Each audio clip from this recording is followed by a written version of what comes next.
Bonjour à tous et bienvenue à cette table ronde programmée du faux documentaire. Mhm.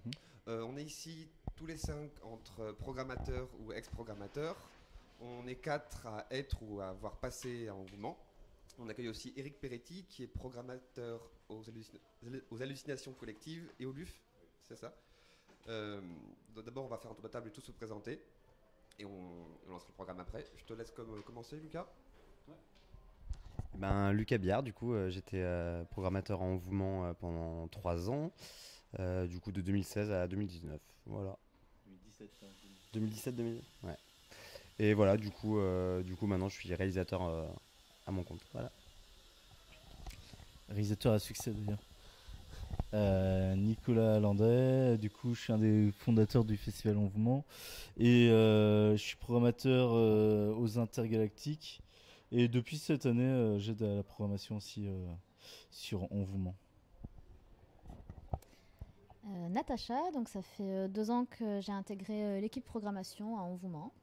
Voilà. Court et concis. Et moi je suis Eric, je suis programmateur donc aux hallucinations collectives de Lyon et au Lausanne Underground Film and Music Festival en Suisse. Je vais commencer tout de suite en demandant à Eric Peretti de nous, parce qu'en gros dans la programmation de faux documentaires, on est face un peu à des questionnements qui arrivent, notamment dans les films qu'on reçoit, qui est comment et où est-ce qu'on définit les limites du genre. Notamment Eric, qui a une carte blanche ici cette année, qui a passé 27A et Longshot, et nous a passé 27A j'ai oublié le nom du réalisateur. Esben Storm. Okay. Qui, selon moi, n'est pas du documentaire. Et d'abord, je t'invite à nous dire un peu pourquoi tu nous l'as proposé, ce film. Oui, alors déjà c'est le festival, c'est Nicolas qui m'a offert cette carte blanche en tant que programmateur pour le festival à Lausanne. Et en réfléchissant, je voulais passer à 27A, donc 27A, c'est un film que j'avais déjà programmé à Lausanne, parce qu'il est à la frontière du documentaire. C'est un film qui est basé sur une histoire vraie, celle où dans l'état du Queensland en Australie, on pouvait interner des gens sur la simple présomption qu'ils étaient alcooliques dans des instituts psychiatriques. Et quelqu'un a réussi, après des années de droit, à pouvoir quitter cet établissement et à mener un procès. Ça a intéressé des cinéastes qui en ont fait un film. Ils ont recruté un acteur qui est lui-même un ancien alcoolique et ils vont tourner dans un véritable hôpital psychiatrique. Donc il va y avoir un film de fiction basé sur des faits réels, interprété par des personnages qui vont jouer des rôles très proches de leur propre réalité et ils vont choisir de mettre ça en scène dans le style du cinéma vérité, du documentaire. Ce qui fait qu'au bout d'un moment, lorsqu'on se laisse vraiment porter par le film, on oublie totalement qu'on est dans la fiction et on a vraiment l'impression de voir un documentaire. Alors, comme tu disais, on reste dans les limites. C'est comme tous les genres, c'est toujours très difficile de dire où le genre commence, où le genre s'arrête. Ça peut être très poreux. Donc 27A, effectivement, c'est à la fois une fiction qui est filmée comme un documentaire, mais qui raconte des histoires vraies, interprétées par des acteurs. Donc c'est aussi le jeu de la programmation, un côté un peu provocateur, c'est d'amener les spectateurs à se poser la question, est-ce que je viens de voir un documentaire, mais est-ce que je viens de voir une fiction, et de les faire réfléchir. Et effectivement, certains peuvent dire c'est pas du documentaire, l'autre vont dire oui, ça peut rentrer. C'est tout le but. Je voulais justement, pour un des 2 films de ma carte blanche, amener un film qui mènerait une discussion après. Donc là, on a un film qui reprend un peu le format documentaire, mais qui ne donne pas d'existence à la caméra. Je vais demander un peu à Nicolas de nous dire pourquoi ce film n'est pas du documentaire. Oui. Et donc de nous résumer aussi le genre du non, mais effectivement, après nous, c'est tel qu'on l'a un peu défini, réfléchi ensemble aussi, débattu aussi, finalement. Et effectivement, le rapport à la caméra, tu le dis, là, on aime bien notamment que la caméra existe en tant que personnage dans le film, comme si effectivement il y a une vraie équipe de tournage qui est là. C'est pas obligé d'en faire des tonnes avec cette équipe, etc. Mais c'est quelque chose auquel on a bien pensé. On en parlait encore sur la dernière session. Donc on avait reçu un film anglais avec Natacha, on en parlait parce qu'on avait reçu un film anglais où la caméra, on a des champs contre champs notamment qui devraient même pas exister en fait. Alors qu'on voit bien quand derrière la personne il y a pas de caméraman, mais il y a une conversion qui se suit en champ contre champ. Ça, c'est des choses auxquelles on est un peu attentif. Le dispositif documentaire, comme on l'appelle un peu. Et effectivement, 27A, moi, ce que j'aime bien, effectivement, tu l'as dit aussi, parce que le long shot, c'est un peu ça. C'est quand on arrive dans du cinéma vérité, c'est là où ils ont commencé à essayer de réfléchir sur cette frontière-là aussi. C'est-à-dire sans reprendre les codes documentaires, vraiment essayer de se rapprocher le plus possible du documentaire. Long shot aussi part sur un peu cette base, j'ai l'impression. Bon bah qu'est-ce que du documentaire, c'est ce que tu m'as demandé parce que tu m'as demandé plusieurs choses. Et tu peux demander aussi à Natacha. Natacha, Ouais. on va résumer un peu pour poser clairement ce qu'on définit comme étant un documentaire. Ce qu'on définit comme étant un faux documentaire à envouement en tout cas, c'est justement une fiction qui va reprendre les codes du documentaire, mais qui est pipée de A à Z, quoi. Donc du coup, comme disait Nico, c'est la présence de la caméra. On est conscient qu'il y a des gens derrière la caméra qui sont là pour réaliser un film. Et devant la caméra, la présence de vrais faux personnages. Je me mélange les pinceaux déjà. Voilà, de vrais faux personnages. Donc, pour moi, c'est ça un faux documentaire. Je crois que notre phrase qu'on essaie d'avoir, c'est une fiction qui se fait passer pour vrai. Est-ce qu'on pourrait résumer à ça? Est-ce qu'on pourrait se résumer à ça? Qui se fait passer pour un documentaire en tout cas. C'est ça. Ou, Qui se fait passer pour des images issues de la réalité. Ouais, de la réalité. ouais, tout à fait. Alors c'est du faux. C'est un genre assez hybride qui peut, comment dire, on peut avoir de la pure fiction, comme par exemple les fan footage type Blair Witch, où c'est du faux complet. Et on a aussi des trucs un peu plus hybrides. Là je pense à Split and Split de Jérôme Van der Watten, Ouais. qui avait été un projet assez intéressant. Jérôme Van der Watten avait suivi un vrai groupe de rock, The Tropic Experimental Blues Band, durant quelques années. Et il avait utilisé des images de tournée qu'il avait associées à des images mises en scène et à des scènes tournées. Et je crois que J'aime à la fureur de André Bonzel qu'on a passé hier.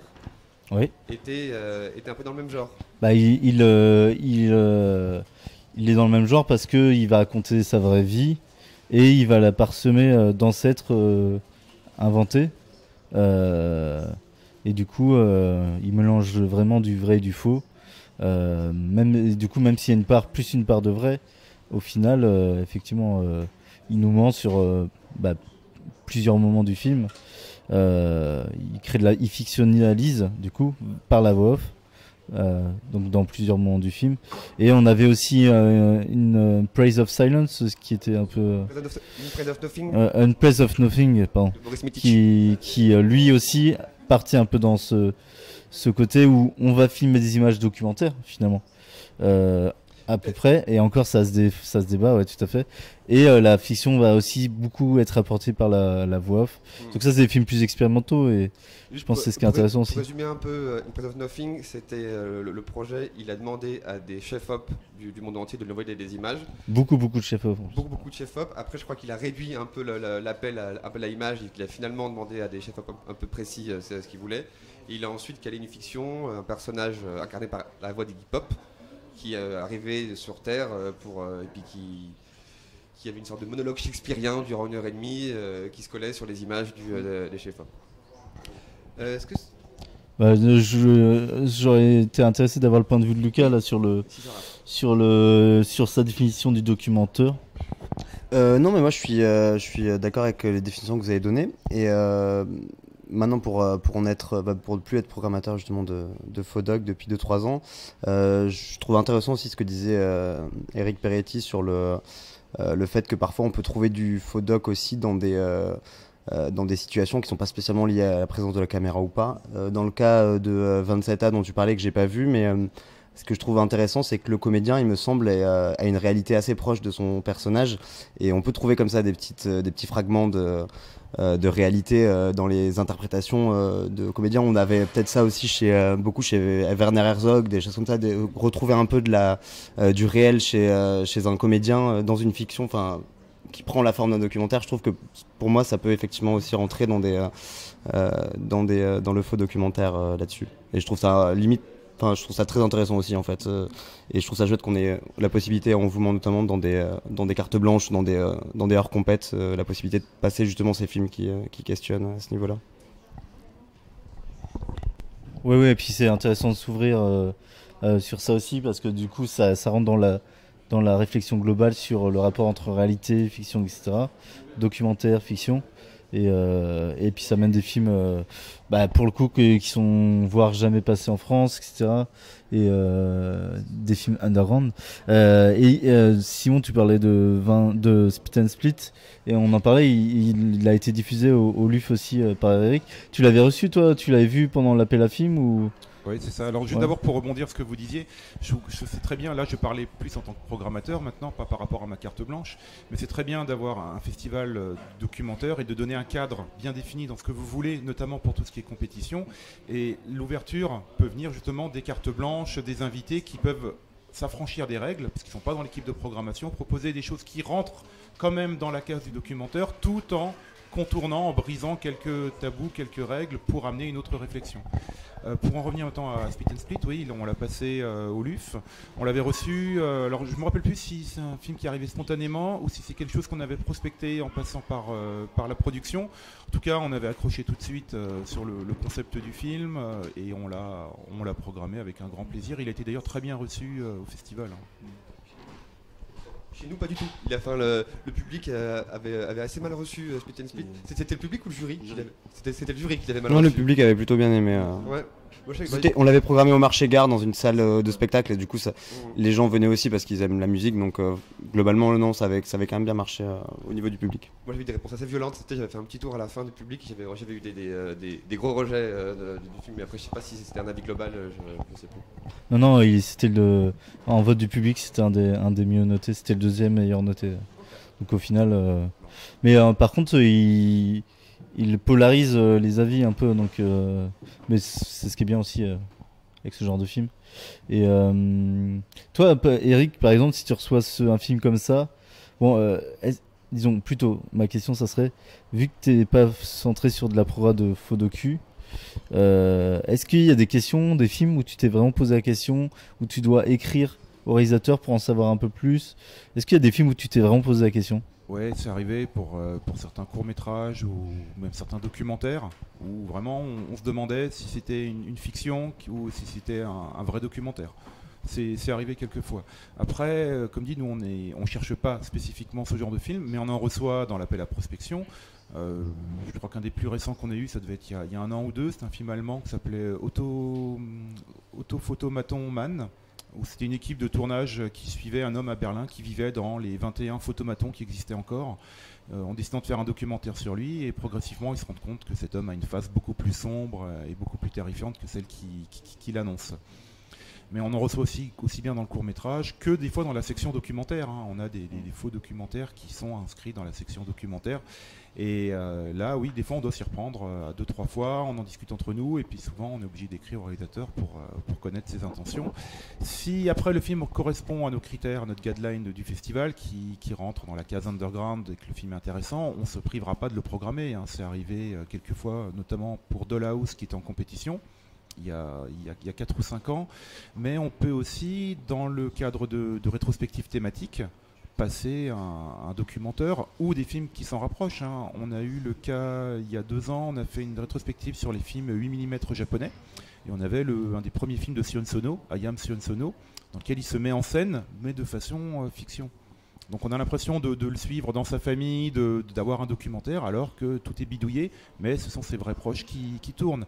Et on a même fait l'ouverture en 2012 ou 2013 avec Bad Film de Sion Sono, qui est un film qu'il a commencé en 95, dans lequel il mettait en scène dans les rues de Tokyo de façon la plus illégale possible des batailles de gangs. des trentaines de personnes qui se tapaient dessus dans le métro, dans la rue, sans que les passants soient au courant, filmé caméra au point à l'arrache. Et il n'a pas pu terminer le film pour des raisons financières, et c'est qu'en 2012, après 150 heures de rush, qu'il a réussi à faire un film de 3 heures. Et on avait fait l'ouverture avec Bad Film à l'époque. Donc c'est pas un critère éliminatoire pour nous. Comme dit, il faut que ça rentre dans les critères du festival. Je rebondis sur ce que tu disais sur les. Du coup, vous avez une section documentaire, si j'ai bien compris, toute la difficulté du coup pour les programmateurs de festivals où il y a une section documentaire de discerner le vrai du faux, parce que les réalisateurs de faux doc, leur grand plaisir, c'est de l'envoyer dans les sections documentaires justement. Et enfin, je connais beaucoup de réals de faux documentaires qui se privent pas de l'envoyer dans les sections documentaires, et c'est intéressant parce que du coup, c'est l'idée même de leur. Enfin, le rêve pour un réalisateur de faux doc, c'est que son film soit pris pour un vrai documentaire, et du coup j'imagine que ça doit compliquer le travail de programmateur dans ces cas-là.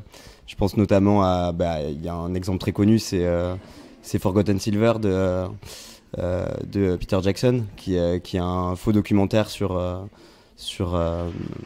une, enfin il faut vraiment le voir, c'est très difficile à expliquer, mais sur la découverte en gros d'un magot de bobines de films perdus, hein. C'est vraiment le film de la découverte du trésor perdu par excellence, et ça parle beaucoup de l'histoire du cinéma du coup. Et ce film a été présenté comme un documentaire en Nouvelle-Zélande, et il a été pris comme tel par une certaine partie de la presse néo-zélandaise, et c'était tout le travail de Peter Jackson de faire croire que ce film allait être était réel, et je pense qu'il n'y a pas plus belle consécration qu'être programmé en tant que réalisateur de faux doc quand on fait un faux doc, et d'être programmé en section documentaire, je pense. Du coup, ça complique votre travail, quoi. Mais ça, c'est un peu un double tranchant, parce qu'il y a d'autres réalisateurs qui sont un peu embêtés justement que quelquefois on accorde trop de crédit à leurs films. Notamment, il y a des films, des faux documentaires auxquels le public a cru pour de vrai. Je pense notamment au documentaire dit de Jean-Teddy Philippe, où il y a encore sur le net des gens qui pensent que ce qu'ils ont vu dans... Alors je sais plus quel chapitre c'était, mais où ils cherchent encore des indices de réalité, ils pensent que ce qu'ils ont vu dans le film est vrai. Jean-Teddy nous racontait qu'il y avait un mec qui s'amusait à récolter les plaques d'immatriculation des voitures dans les vidéos pour essayer de prouver que c'est bien vrai, etc. Alors que bon, même le réalisateur il a mais non mais c'est faux, hein. Mais en plus, cette question du doute est bien connue des réalisateurs. Je pense notamment utilisé en termes aussi de communication. Je pense au projet Blair Witch, qui ont fait passer un petit peu leur film pour un cas un peu obscur, une sorte comment on appelle ça, de pasta, comment on appelle ça, de creepypasta un petit peu avant l'heure. Et c'est pareil, il y a encore des gens qui sont sur le net, des gens qui accordent encore un petit peu crédit à ce qu'ils ont vu. Et ça ramène aussi un petit peu un côté un peu obscur du faux documentaire. Donc c'est pas vraiment du faux documentaire, mais c'est un peu la propagande, qui est une forme de fiction auquel que les gens qui font ces produits-là croient. Et à quel point, à un moment, un film de propagande ou un film complotiste, par exemple, peut-il être considéré comme du faux documentaire? Je pose la question.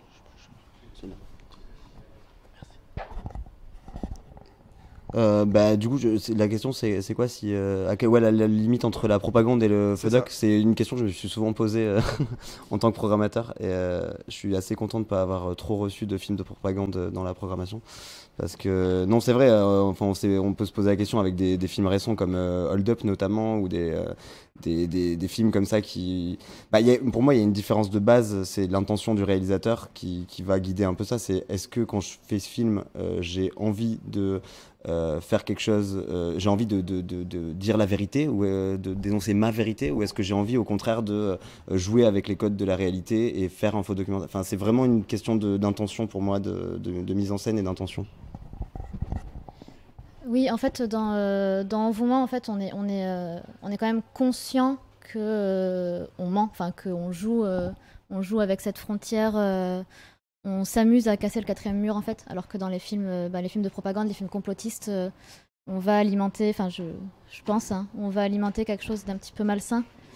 Et dans ce cas-là vient après un travail de débunkage qu'il faut faire envers les gens. Mais c'est plus, enfin, après, je pense que pour Envoûment, c'est plus, enfin, on dépasse le cadre du festival, du coup. Voilà.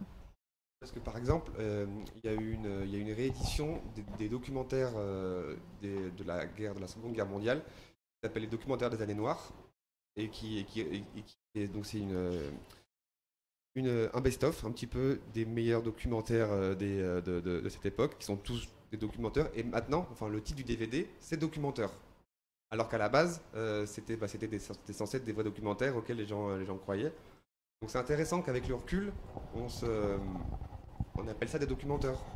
Enfin, en tout cas, que les gens qui ont. Mais c'est comme les films complotistes. Je veux dire, on a eu quoi comme film complotiste? Le secret des pyramides. Bah même, comment il s'appelle le truc qui a fait grand succès là sur le Covid. Hold Up. Ouais, bah ouais, mais c'est vraiment quand même. Ouais, le festival s'appelle pas On vous ment pour rien. Je sais pas repris de code complotiste pour rien, parce que ça part aussi du constat que son documentaire, les films complotistes, mais c'est juste qu'ils sont très premier degré. Mais je me faisais cette réflexion, oui, effectivement, avec un festival qui s'appelle On vous ment, on affiche effectivement voilà, ce propos, on ment, mais c'est vrai qu'il peut y avoir des cas où quelqu'un peut venir au festival dans le cadre d'un cinéma dont il a l'habitude et il n'est pas spécialement familier du festival et il peut se poser quand même la question. Dans notre cas, les séances sont... Il y a un médiateur toujours pour expliquer, pour présenter le début de séance, et je trouve que c'est hyper important quand même dans tous les festivals, mais encore plus dans notre festival. Mais du coup, c'est vrai qu'on peut se retrouver avec des gens qui sont quand même surpris lors de la projection, parce qu'ils venaient voir un documentaire et ils voient un film de fiction au final. Donc oui, il y a quand même cette question qui se pose, même si le festival s'appelle On vous ment. Et moi, ça me fait penser à une anecdote que j'ai de programmateur où j'avais fait une séance dans une médiathèque dans le cadre d'On vous ment. C'était à Oulin, je crois. Et j'avais présenté Opération Lune, qui est un film de William Carell, qui est un faux documentaire très connu, très célèbre, qui a été produit à l'époque sur Arte pour un 1er avril. C'est un film qui explique... c'est une sorte d'enquête sur Apollo 11, qui expliquerait qu'en fait on n'a jamais vraiment marché sur la Lune et que Stanley Kubrick a sûrement joué un certain rôle dans les images qui ont été ramenées de la Lune, les prétendus premiers pas de l'homme sur la Lune. Et c'est un film qui est hyper intéressant parce que déjà il est extrêmement bien fait, et puis il parle d'un sujet que tout le monde connaît, les premiers pas de l'homme sur la Lune. Et du coup j'ai projeté ce film à la médiathèque d'Oulin, et là pour le coup il n'y avait pas de médiation, je ne l'avais pas présenté le film. Les gens ne sont pas familiers du festival puisqu'on était à Oulin, c'était pas spécialement l'endroit où on passait des films d'habitude, du coup j'ai passé le film comme ça.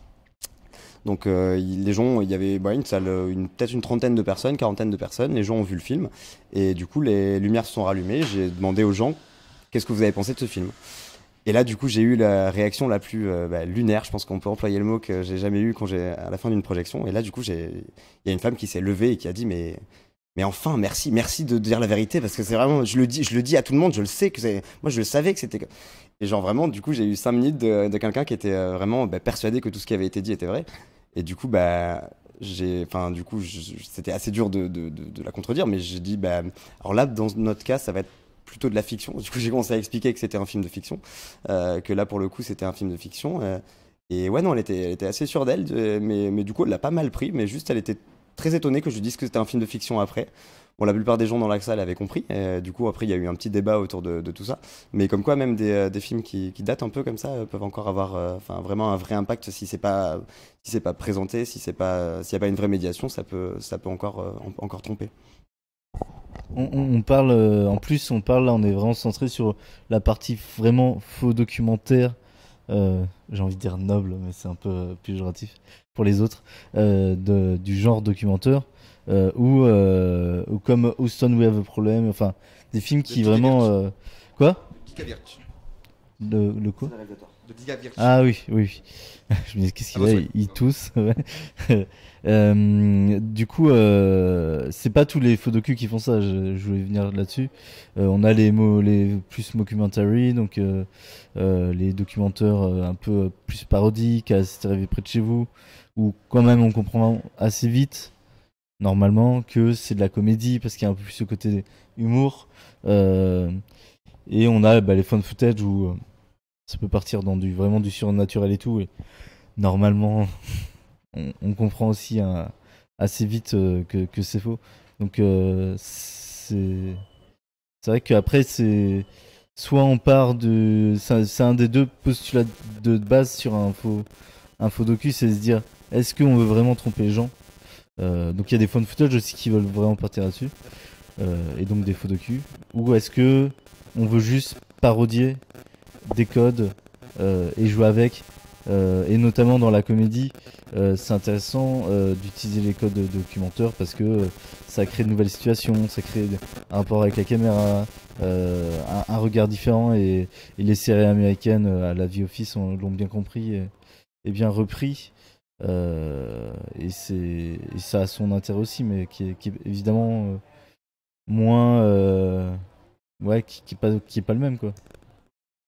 Parce que les Américains eux, sont spécialistes un peu de la comédie et du côté un peu potage. D'ailleurs, il y a même un genre qui s'appelle comme ça, le mockumentary, ça a une connotation drôle. Alors que là, pour l'instant, notre discussion s'accorde plus sur des sujets un peu plus sérieux. Mais le côté parodique et comique, le clownesque est très représenté dans le genre. Je sais pas si vous pensez qu'il y a plus de mockumentary ou de fan footage en termes de contenu. Je sais pas. C'est dur à dire là. Ouais. Moi je dirais fan footage perso. Mais... Je pense que les deux sont je pense que les deux sont très bien représentés. Le fan footage est quand même beaucoup plus récent, on va dire. Donc, alors, c'est peut-être plus récent, mais c'est plus facile à faire avec les nouvelles caméras DV. Tout le monde peut en faire. Donc, c'est peut-être pour ça qu'on a l'impression qu'il y en a beaucoup. Je pense que le mockumentary de base est peut-être quand même encore plus présent actuellement que le fan footage. Nous, dans ce qu'on reçoit, on a eu un peu moins de fan footage dernièrement, je trouvais aussi. Je sais pas, non, juste pour dire, il y a eu une période vraiment très très pauvre en fan footage. Je crois que c'était l'année dernière où on était triste presque de ne pas avoir de fan footage. Voilà, c'est tout. Fan footage, c'est un film retrouvé, littéralement, je crois. Où en fait on va retrouver un film, le visionner et avoir la surprise de ce que c'est, quoi, typiquement le projet Blair Witch ou Cannibal Holocaust ou des choses comme ça. Voilà. Non, le fan footage, on aime bien en passer, et moi je trouve qu'il est très intéressant, déjà parce qu'il apporte une autre façon de faire du faux docu. Il est pas considéré. C'est un peu là, c'est un choix personnel de l'avoir intégré le fan footage dans du faux docu, mais ça me semble vrai. Et je pense que au final, on est tous d'accord que ça semble logique et naturel. Hein. Non, parce que des fois, moi j'ai eu en discutant avec les gens, ils font ah, mais le fan footage, vous le comptez dans le faux docu? Bah ouais, en fait, ouais. Parce qu'on a quand même cette. Mais alors, je voulais venir au fait qu'on en reçoit, en tout cas, on en a reçu aussi beaucoup, mais. Il y a ce revers où c'est souvent pauvre, et donc il faut toujours aller chercher un peu plus les pépites, ceux qui ont été un peu plus loin, ambitieux même juste dans leur narration et dans tout ce qu'ils veulent dire dans le film, et ça peut être très fort, par contre. Tout à fait. Juste pour un rappel, il y a quand même deux fan footage, ça fait référence à deux types de films différents. Donc celui qu'on va aborder, qui sont des pure fictions, et le fan footage qui est du domaine du film expérimental, et qui en gros on retrouve des images d'archives pour faire un film et puis évoquer un propos, souvent politique. Et J'aime à la fureur, c'est un fan footage, c'est pas un fan footage fantastique, mais c'est une sorte de fan footage un peu expérimental et qui joue justement, enfin, on pourrait qualifier J'aime à la fureur de fan footage. Ouais. Il me semble que Nicolas, tu t'étais pas Ok. Nicolas, tu t'étais pas engueulé avec quelqu'un, tu m'avais dit récemment, sur internet, justement à ce sujet du fan footage. Si, non, c'est juste qu'il y avait un YouTuber qui disait, enfin, qui a fait une vidéo assez pédante, en fait, c'est pas engueulé, mais c'est juste que, et moi même pas engueulé parce que j'ai fait un message gentil, mais qui avait fait un post. Non, il a fait un post pour dire. Alors, je lui ai expliqué pourquoi le fan footage que vous pensez être du fan footage, c'est pas du vrai fan footage, c'est pas du fan footage. Et donc, en fait, c'est une vidéo pour dire pour nous présenter donc le fun footage des films d'art. Et pour dire que c'est ça le vrai fun footage et qu'on est tous débiles. C'est un peu ce qu'ils disent dans la vidéo. On est tous un peu bêtes d'appeler projet Blair Witch et tout des fun footage parce que c'est des films dans le style fun footage pour lui et ça lui déplaît beaucoup que les gens ne lisent pas dans le style fun footage. Mais en fait tout le monde, et y compris le créateur du site Fun Footage Critics, y compris les organisateurs du Unnamed, y compris nous, à On Vous Ment. Donc tous ceux qui sont un peu impliqués dans programmer, réfléchir sur le Fun Footage, personne dit, utilise ce mot. Et en fait, ce que moi j'ai fait, j'ai essayé de lui dire que en fait, c'est rentré dans le langage commun qu'on dit ça. Il faut l'accepter. Ça peut avoir deux significations. Hein. Je veux dire, mur, le mot mur, a plusieurs significations et on arrive à s'en sortir. Bah là c'est pareil, donc ok, fun footage ça peut désigner deux choses, tout le monde peut le comprendre et puis c'est pas grave, mais c'est vraiment, c'était plus sa façon de le dire aux gens et dire bah ouais vous êtes tous bêtes de dire ça comme ça. Bon. Voilà. Ouais, du coup j'ai une question en fait sur le fan footage et le documentaire. J'aimerais bien vous entendre sur le fait que dans les documentaires que vous m'avez présentés, notamment l'année dernière quand j'étais au jury, il y a le côté, on va reprendre les codes justement du documentaire. Donc ça peut être les voix off, le truc d'avoir un storytelling et tout. Alors que j'ai l'impression que le found footage, on est plus dans un truc de justement on a trouvé des films. Et du coup, en réalité, c'est pas du documentaire du tout dans le sens où c'est censé pas réellement être monté. Et du coup, c'est pas du tout les mêmes codes, genre Blair Witch ou des trucs ou rec ou des trucs comme ça, c'est censé être du tourné monté entre guillemets, c'est-à-dire qu'on te passe le truc comme ça et j'ai l'impression que c'est quand même deux choses très différentes et où peut-être il y a une porosité, genre je pense à comment il s'appelle le film de Romero où il fait du fan footage. Ouais, il est Diary of the Dead. Et qui est très mauvais. Et justement, je trouve que c'est intéressant parce que Diary of the Dead, il l'a fait quand il y a eu la mode un peu des fan footage. Sauf qu'en fait, au début du film, il y a une voix off qui dit genre je suis la compagne du mec qui a fait les trucs et du coup, je vous montre ça, mais j'ai remonté et j'ai mis de la musique. Et en fait, en réalité, moi j'ai l'impression qu'il fait ça parce que en fait, il sait pas trop ce qu'il va faire avec du fan footage. Donc des fois, il a besoin de mettre des images de caméras de sécurité en plus du truc. Il a besoin de faire des chants contre chants et il a besoin de mettre de la musique, ce qui est absolument pas justifié dans du fan footage. Et du coup, en réalité, ce qu'il fait, c'est un mauvais documentaire. J'ai l'impression et que c'est du coup pas du tout les mêmes codes. Enfin, je sais pas ce que vous en pensez. J'ai l'impression que c'est quand même pas du tout la même démarche. Mais par contre, on est d'accord que c'est pas du tout la même démarche. Enfin, pour le coup, nous, comme disait Nico, c'est un choix de programmation. On vous demande de présenter à la fois du fan footage. C'est pour ça qu'on différencie bien les appellations fan footage et du mockumentary et des documentaires plus traditionnels. Là, c'est vraiment un choix pour nous de l'avoir intégré, mais c'est pas du tout la même démarche effectivement. Et on peut avoir tous les cas. On peut avoir aussi comme tu dis, il y a parfois le réalisateur essaie de justifier un petit peu des choix de réalisation comme l'ajout de musique, des choses comme ça, et ça se fait de manière très peu subtile. Parfois, au contraire, il y a une vraie réflexion sur ce qu'on est en train de montrer et qui pourtant est du live ou des found footage. D'ailleurs, il y a beaucoup de live aussi maintenant, beaucoup des found footage en live en fait, avec par exemple des personnes qui sont avec une caméra sur eux et qui sont on intègre dans l'histoire une régie live qui est en train de switcher d'une caméra à une autre. Ça peut être le cas par exemple pour de l'urbex ou des trucs comme ça. Gonjiam exactement, qu'on avait eu, où tu as vraiment un réalisateur live qui a une régie en fait. Dès le début, on voit, il est avec sa régie et ça justifie complètement les passages d'un truc à un autre. Envoyer un jingle, enfin tout est possible. Si c'est justifié, c'est ok.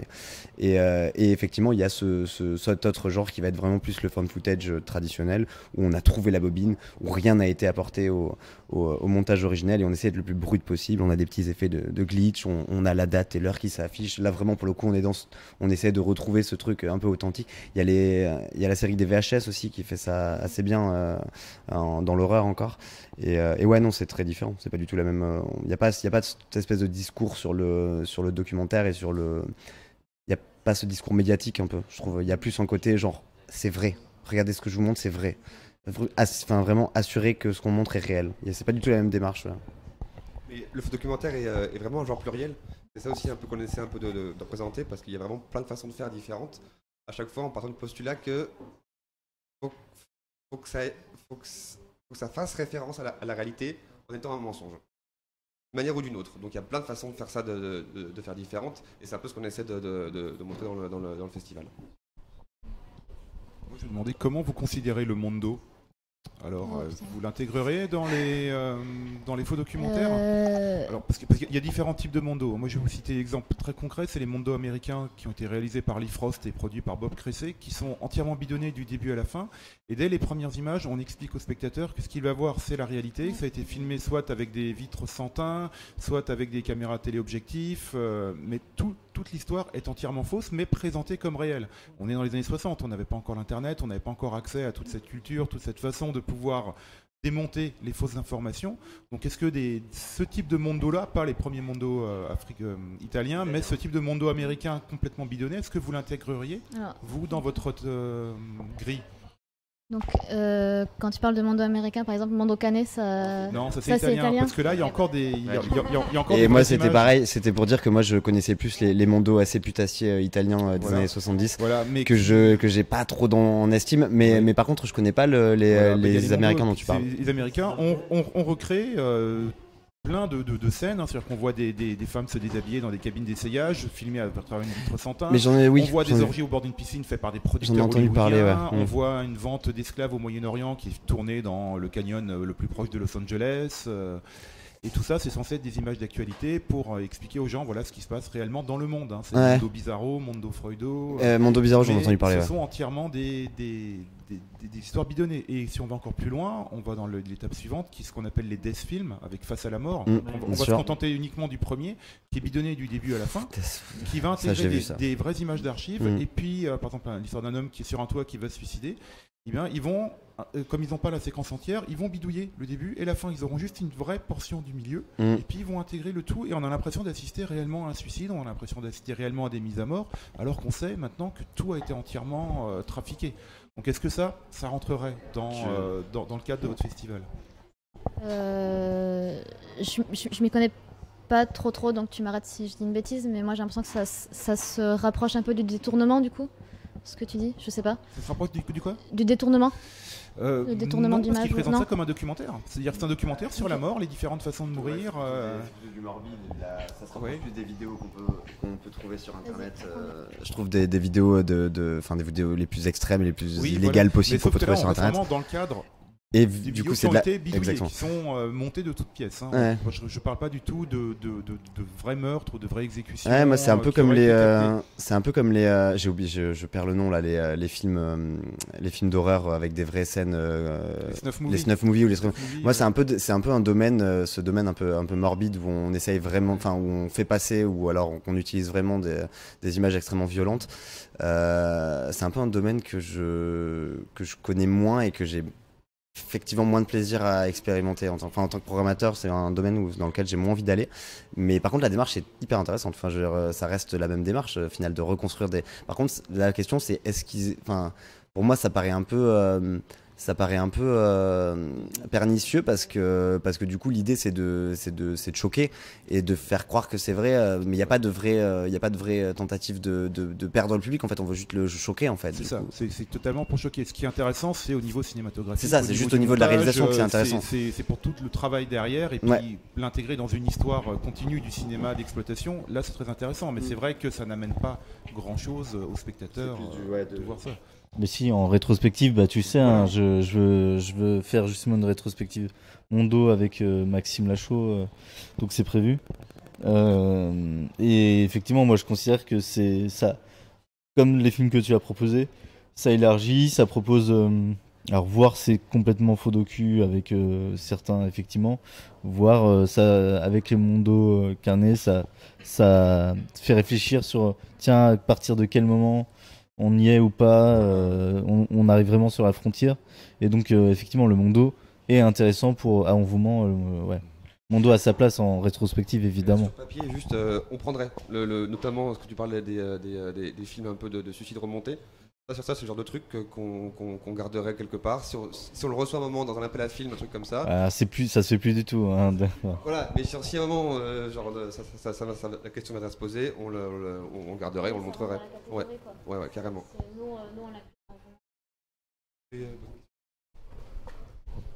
Ouais, moi ça me pose la question du. Alors je pense plus au mondo justement italien. Moi j'ai vu que les trucs genre Suède, Enfer et Paradis, Mondo enfin, les Cane, trucs ouais. les plus connus, où justement il y a ce truc de. En fait c'est vendu comme de la vérité, mais c'est. Et en plus on sait pas forcément trop ce qu'ils ont tourné, comment, en disant quoi aux gens. Il y a des scènes où c'est assez évident qu'en fait ils ont filmé un truc en disant aux gens. Qui tournait pour quelque chose et en fait avec la voix off ils lui font dire complètement autre chose, donc c'est de la malhonnêteté absolue. C'est ça, t'as dit le mot en fait. Pour moi, c'est de la malhonnêteté. C'est pas exactement la même. Enfin, après, ça n'empêche pas de le projeter et je trouve ça intéressant, mais c'est pas exactement la même démarche que quand on fait un faux doc, je C'est trouve. ça la question, c'est justement En fait, c'est difficile à définir aussi la malhonnêteté parce que par exemple, si tu prends vous parliez de trucs complotistes, euh, où on peut effectivement peut-être dans certains trucs dire là manifestement il ment, mais est-ce que la personne en a conscience ou elle est entre guillemets sur un autre régime de vérité en se disant quoi. Et j'ai l'impression que l'intention, tu vois, en fait j'ai donné un exemple tout bête parce que tu as parlé des trucs qu'on voit sur internet ou des choses comme ça. Par exemple, il y a J'ai un vague souvenir, ouais, en tout cas de quand j'avais 15 ans, des sites comme ça qui étaient dédiés à ça et qu'on se refilait, quoi. Mais je sais même pas comment c'est plus. Mais ça me fait penser à ça, moi.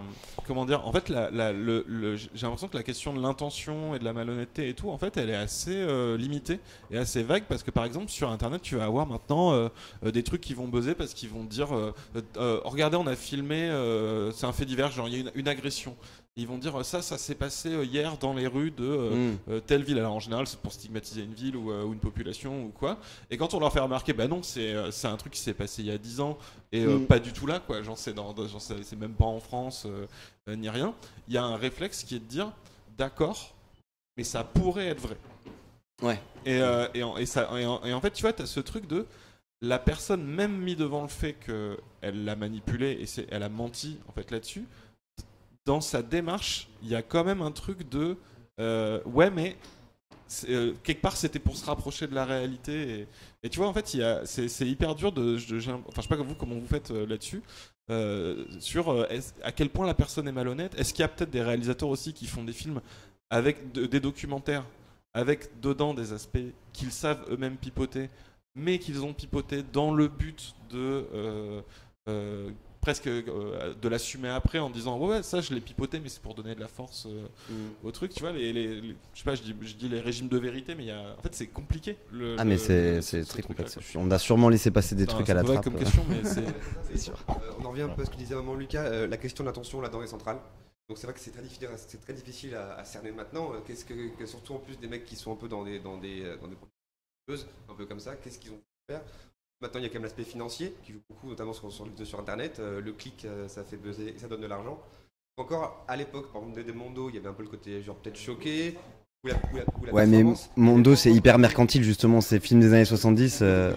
Ah ouais, c'était très très mercantile. C'était de la. Ah oui, ouais.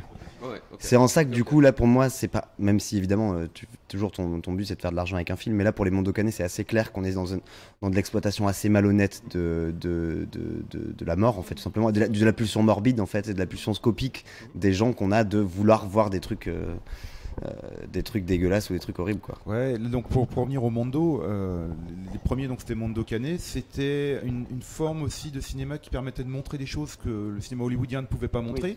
Donc c'était l'occasion de faire de l'argent facile, de montrer de la nudité. Il suffisait d'aller filmer. Il y avait bravé la censure effectivement aussi en Afrique, où c'était autorisé de se promener les seins nus. Et pour un public en 62, voir des seins nus sur un écran de cinéma, c'était pas si facile que ça. Mine de rien. Donc c'était vraiment une forme d'exploitation à tout point de vue. C'était pour faire de l'argent facile.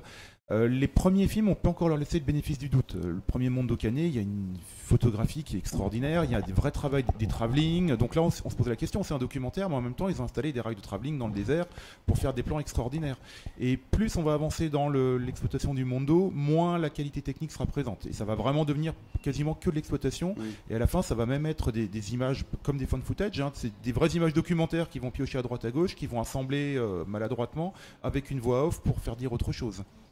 Mais on reste dans la pure exploitation.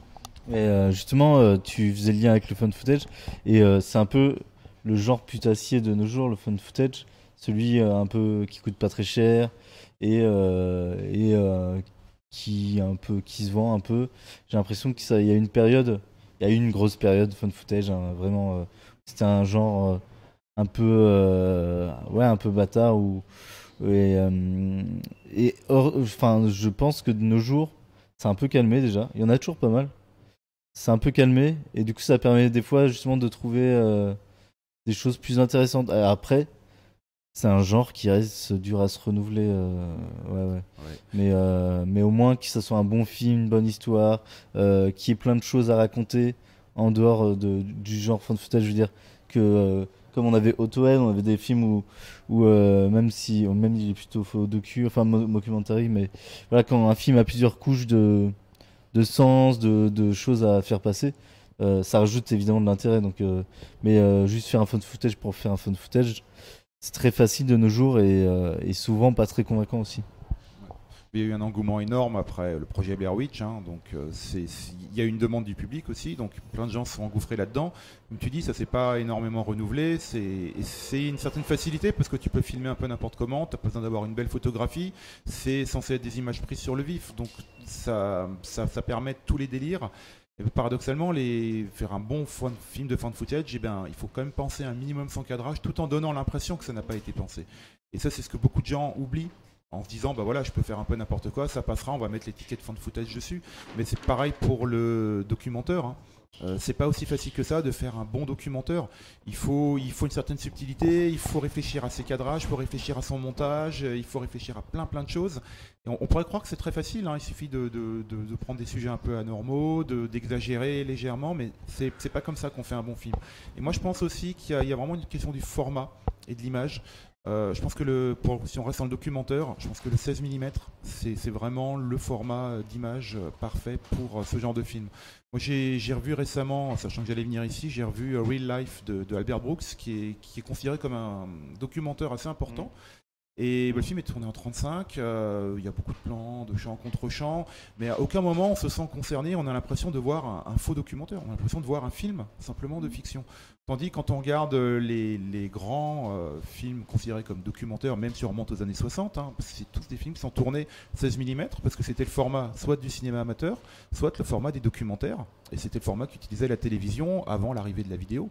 Donc c'est ce qui renforce aussi l'impression d'assister à quelque chose de vrai, tout en sachant que c'est faux. Moi, je vais revenir sur ce que tu as dit un tout petit peu avant, sur... je me souviens plus, enfin, le faux documentaire, c'est maîtrisé, quoi. Et en fait, je vais prendre l'exemple de C'est arrivé près de chez vous, qu'on a diffusé jeudi dernier. André Bonzel était là, et j'étais très étonnée, en fait, qu'ils disent que quasiment tout était écrit et chorégraphié. On a l'impression que tout le film est improvisé, qu'ils partent tous en roue libre, et en fait non, les seules scènes improvisées, c'est les scènes avec la famille de Benoît Poulvord qui ont l'air justement d'être écrites, tellement elles sont banales. Et en fait oui, on se rend pas compte à quel point je pense un bon faux docu est extrêmement chorégraphié, extrêmement écrit. Et voilà, on a des films forcément improvisés. Enfin, je pense qu'on a quand même beaucoup d'impro. Guy ? Ouais, ok, d'accord. Et mais oui, clairement, il faut un script béton. Il faut savoir où on va du début à la fin pour faire un bon faux docu, je pense. Effectivement, c'est un genre exigeant et précis, le faux documentaire. Mais il y a encore un peu ce côté, les gens lui accordent peu de crédit, genre lui accordent un peu le côté un peu facile. Qu'on peut retrouver, alors pas du tout, c'est un exercice difficile, qui se prête un peu au premier film, parce que genre on peut s'en sortir avec la réalité, entre guillemets, avec des décors réels, mais c'est pas si évident que ça d'avoir ce cachet du réel, un petit peu qu'on peut retrouver à la télé. Moi je vois qu'il ne reste plus beaucoup de temps, je voudrais bien faire un tour de voir vos documentaires préférés un peu, si vous voulez parler de documentaires qu'on a reçus, vus, ou même avant. C'est dur là-haut. C'est pas sympa. Moi, je vais parler en fait du premier faux docu que j'ai vu et qui m'a fait aimer tout ça. En fait, c'est Punishment Park de Peter Watkins, qui est un film que j'ai découvert au lycée. J'étais au club ciné, c'est mon prof de philo qui m'a fait découvrir ça, et ça m'a complètement mindfuck en fait. Ce côté, non, pas de spoil, on spoil pas. Voilà, il y a un retournement de situation complètement méta, et il y a tout l'aspect politique aussi de ce film qui m'a extrêmement, qui m'a complètement, qui m'a marqué à vie, quoi. Et c'est à partir de, voilà, moi je pense que c'est le faux docu que je retiendrai de toute ma vie, Voilà. Vas-y. Bah moi j'ai créé presque le festival presque à cause de Forgotten Silver, je pense, donc Forgotten Silver de Peter Jackson et Costa Botes, voilà, qui est absolument à voir, je trouve, et qui a réussi à amener plein de choses. Il a réussi à amener le côté assez crédible, mais en même temps un peu le côté comique, et ça c'est dur à lier déjà, et aussi le côté émerveillement, c'est-à-dire un faux docu, s'il est bien fait, il va nous emmener à l'aventure. Et donc là, quand tu as Peter Jackson qui t'amène dans la jungle, retrouver des décors perdus de tournage des années 10-20, que personne, tout le monde a oublié et tout, là t'y crois, t'es avec le film, et il réussit à t'embarquer dans un truc où bah ouais, en fait c'est vrai, enfin je veux y croire, et c'est même presque plus fort que si ça avait été juste en fiction, quoi. Enfin c'est même carrément plus... Ouais, moi je trouve ça a une bonne force. Le film et plein d'autres, hein, mais celui-là, je dis, comme je disais, c'est un des films qui a motivé en mouvement finalement.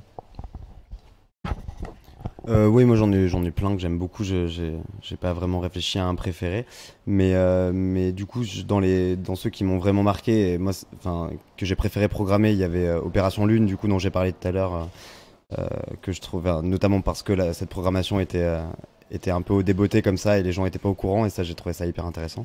Mais sinon lors de une des premières éditions, peut-être la deuxième, il y avait eu What We Do in the Shadow à l'époque, qui est aujourd'hui encore une de mes comédies préférées et qui a eu depuis un super parcours sur Netflix, que maintenant tout le monde connaît, c'est devenu limite un élément de pop culture, et c'est pour moi un des très très bons faux documentaires de ces 10-15 dernières années. Voilà, et puis voilà, il y en a plein d'autres. J'aime beaucoup l'école belge aussi du faux documentaire. Il y a plein de choses chouettes. Je trouve qu'il y a une folie chez les acteurs et les réalisateurs belges qui permet en fait d'exploiter ça. Il y avait eu Vampire de Vincent Delannoy dans cette même année, King of Belgians évidemment, qui moi il reste un de mes faux docs préférés aussi. Voilà. Ouais, alors moi j'ai quelques petites années de plus que vous, donc c'est vrai que moi j'ai découvert le documentaire avec Spinal Tap. Que j'ai trouvé tout de suite fascinant, et très rapidement après j'ai vu par hasard un Punishment Park aussi de Peter Watkins, et je me suis tout de suite intéressé au cinéma de Watkins.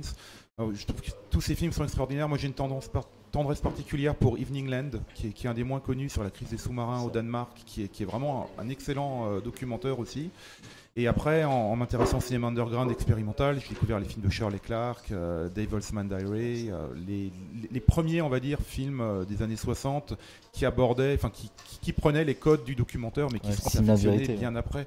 Et les Monty Pythons, il faut aussi voir que la télé, alors la télé anglaise a énormément fait dans le docu-fiction, dans le documentaire, grâce à Peter Watkins, Ken Russell, mais les Monty Pythons, avec leur série Flying Circus, avaient déjà des sketchs qui reprenaient les bases du documentaire. Notamment, ils avaient fait une parodie, ils avaient fait une enquête sur l'équivalent des frères Crace, qui étaient vraiment les gangsters londoniens très très brutaux. Ils avaient fait une parodie dans le plus pur style documentaire. Donc moi, c'est vraiment comme ça que j'ai découvert.